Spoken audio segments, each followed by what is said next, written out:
അപ്പോൾ എല്ലാവർക്കും നമസ്കാരം. നമുക്ക് EMMCകളെ കുറിച്ച് പഠിച്ചാലോ?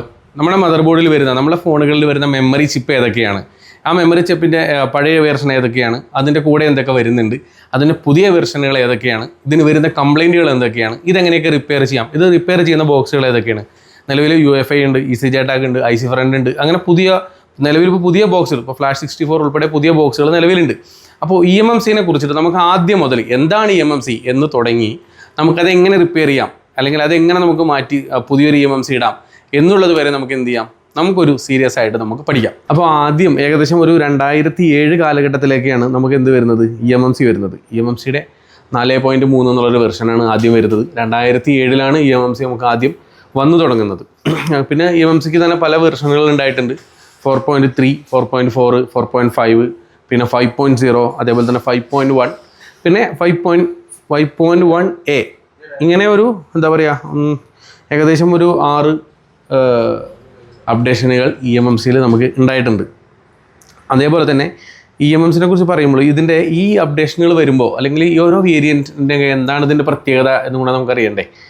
ഈ EMMC 4.3 ആദ്യ കാലഘട്ടങ്ങളിൽ ഇറങ്ങിയിരിക്കുന്ന EMMC 4.3 നമുക്ക് 104 MBPS ആയിരുന്നു അതിൻ്റെ 104 MBPS ആയിരുന്നു അതിൻ്റെ മാക്സിമം നമ്മൾ ഉപയോഗിക്കാൻ കഴിയുന്നൊരു സ്പീഡ് ഉണ്ടായിരുന്നത്. അതിൽ തന്നെ നമുക്ക് റീഡ് റൈറ്റ് സ്പീഡ്, നമ്മളിപ്പോൾ എന്തെങ്കിലും എന്താ പറയുക ഉപയോഗിക്കുമ്പോൾ അതിൻ്റെ ഒരു പെർഫോമൻസ്, അല്ലെങ്കിൽ നമ്മൾ സിസ്റ്റമായിട്ട് കണക്ട് ചെയ്തിട്ട് നമ്മൾ പ്രോഗ്രാമിങ്ങിലേക്കൊക്കെ വരുന്ന സമയത്താണ് കൂടുതലായിട്ടും അത് ആവശ്യം വരിക. അതിൽ നമുക്ക് ഏകദേശം ഉണ്ടായിരുന്ന ഒരു 40-50 MBPS ഇടയിലാണ് നമുക്ക് എന്തുണ്ടായിരുന്നത്, ആ ഒരു സ്പീഡ് നമുക്കുണ്ടായിരുന്നത്.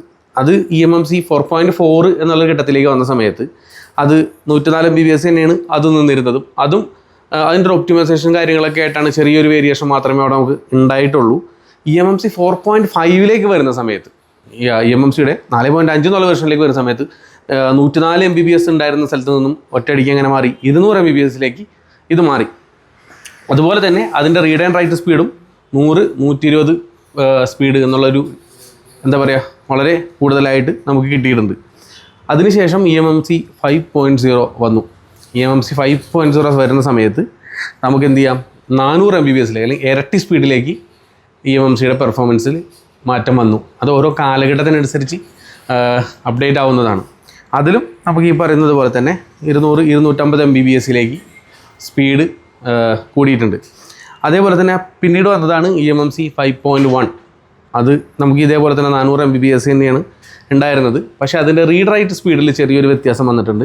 250 തുടങ്ങിയിട്ട് 300 വരെ ഇതിനിടയിലായിരുന്നു അതിൻ്റെ റീഡ് റൈറ്റ് സ്പീഡ് വന്നിരുന്നത്. ഇപ്പോൾ നിലവിൽ വരുന്നതും, അല്ലെങ്കിൽ ഇപ്പോൾ നിലവിൽ വന്നുകൊണ്ടിരിക്കുന്നത് EMMC 5.0 അല്ലെങ്കിൽ EMMC 5.1. EMMC പിന്നെ പുതിയതായിട്ട് വന്നതാണ്, അതിൻ്റെ പുതിയൊരു അപ്ഡേഷനാണ് EMMC 5.1A. അതും ഇതേ 400 MBPS നേരത്തെ പറഞ്ഞ പോലെ തന്നെ റീഡ് ആൻഡ് റൈറ്റ് സ്പീഡ് 250-300 ഇടയിലാണ് വരുന്നത്. അപ്പോൾ ഇതാണ് EMMC. EMMC എന്നുള്ള ആ മെമ്മറി ചിപ്പ് ഉണ്ടല്ലോ, ആ മെമ്മറി ചിപ്പിൻ്റെ ഒരു കാര്യമാണ് നമ്മൾ ഈ പറഞ്ഞു വരുന്നത്. അപ്പോൾ 2007 തുടങ്ങിയ EMMC ഏകദേശം 2017 വരെ നമ്മൾ EMMC ഉപയോഗിച്ചിട്ടുണ്ട്. അപ്പോൾ അതിൽ തന്നെ പല ഘടകങ്ങളുണ്ട്, പല രീതികളിലുണ്ട്. ഇപ്പോൾ EMMC ഉണ്ട്, EMCP ഉണ്ട്, അതിനുശേഷമാണ് UFSൻ്റെ കടന്നുവരവ്. അപ്പോൾ നമ്മൾ EMMCനെ കുറിച്ചാണ് ഇന്ന് പറഞ്ഞത്. നമുക്കിത് എന്ത് ചെയ്യാം, നാളെ നമുക്ക് EMCPനെ കുറിച്ചിട്ട് ഒന്ന് റെഫർ ചെയ്യാം.